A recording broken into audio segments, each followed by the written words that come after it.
हमारे पास एक आर्ग्यूमेंटेटिव एसे है आर्टिफिशियल इंटेलिजेंस के ऊपर, जिसमें हमारे पास दो पॉसिबल स्पेसेस बन सकते हैं कि एक या तो वो कैटलिस्ट है प्रोग्रेस के लिए, या वो प्रिकर्सर है ह्यूमन रिडंडेंसी के लिए। तो ये आर्ग्यूमेंटेटिव एसे है, एक बेसिक मिस्टेक नहीं, लेकिन एक वैसे एक छोटी सी गलती है कि आप जब भी कोई एसे स्टार्ट करें तो अपना उसका मेंशन जरूर करें कि कौन सा नंबर है जो आपके क्वेश्चन पे लिखा होता है, वो जरूर मेंशन किया करें।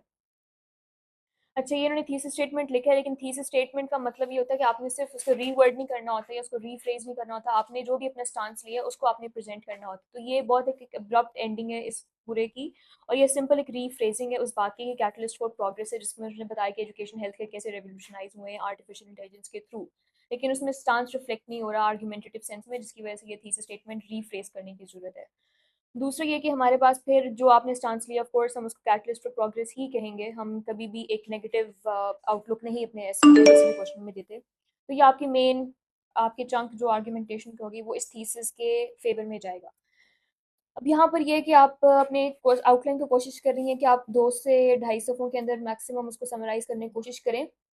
तो उसमें फिर आप जब आपने अपनी हेडिंग सेल्फ एक्सप्लेनेटरी बना दी हुई है ना कि आर्टिफिशियल इंटेलिजेंस कैसे कैटलिस्ट है, तो उसको बार बार रिपीट करने की कोई ज़रूरत नहीं है, आप अपनी स्पेस बचाएं। तो यहाँ पे फिर आप इसको थोड़ा सा रीवर्ड ऐसे करना था कि लर्निंग न्यू स्किल्स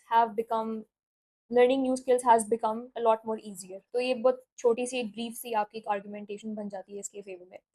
तो बेसिक मिस्टेक इनके आर्गुमेंटेशन का नहीं है, इसमें ये कि वो पैरेललिज्म का जो स्ट्रक्चर है वो फॉलो नहीं हो रहा, कहाँ कहीं पर वो प्रॉपर सेंटेंस के फॉर्म में आ रहे हैं, कहीं पे वो उस पैरेलल स्ट्रक्चर के अगेंस्ट जा रहे हैं, तो उसको बस रीफ्रेज करने की जरूरत है। अब आर्ग्यूमेंटेशन में सारे बिल्कुल चीज़ें ठीक है, लेकिन वो पैरेललिज्म का दोबारा उसके हिसाब से रीफ्रेज करने की जरूरत है। और दूसरी मेजर मिस्टेक यहाँ पर ये कि कहीं पर इन्होंने ये यहाँ पर बात की है कि एआई के थ्रू हम या कर सकते हैं, फ्यूचर टेंस यूज हो रहे हैं यानी पॉसिबिलिटी शेयर करें, और कहीं पर वो प्रेजेंट टेंस की बात कर रहे हैं, प्रेजेंट परफेक्ट यूज कर रहे हैं। तो ये अगेंस्ट पैरेललिज्म है, तो ये यहाँ पर आप या तो कैन बी करें या फिर हैज करें। अब उसकी ऑफ कोर्स एक आर्ग्यूमेंटेटिव वैसे है, तो उसमें फिर आपने एक साइड प्रेजेंट करके दूसरी साइड भी प्रेजेंट करनी होती है, लेकिन क्योंकि वो आपके स्टांस में ही होता है तो उसमें आपने अपने मेजर स्टांस से काफ़ी कम लिखना होता है, लेकिन 3 पॉइंट्स भी ठीक है, 3 से 4 आपने यहाँ पर लिखने थे। अब मेजर मिस्टेक इसमें यह कि एक थीसिस और एंटी थीसिस लिखने के बाद आपके ऐसे कंप्लीट नहीं होता जब तक आप सिंथेसिस नहीं लिखते, क्योंकि वो चीज़ आपकी फाइनल कंक्लूजन होती है। तो थर्ड हेडिंग के बाद आपकी फोर्थ हेडिंग में एक छोटा आपने पैराग्राफ लिखना था हेडिंग बनाने के बाद, जिसमें आप सिंथेसाइज करें कि आर्टिफिशियल इंटेलिजेंस इटसेल्फ एक टूल है,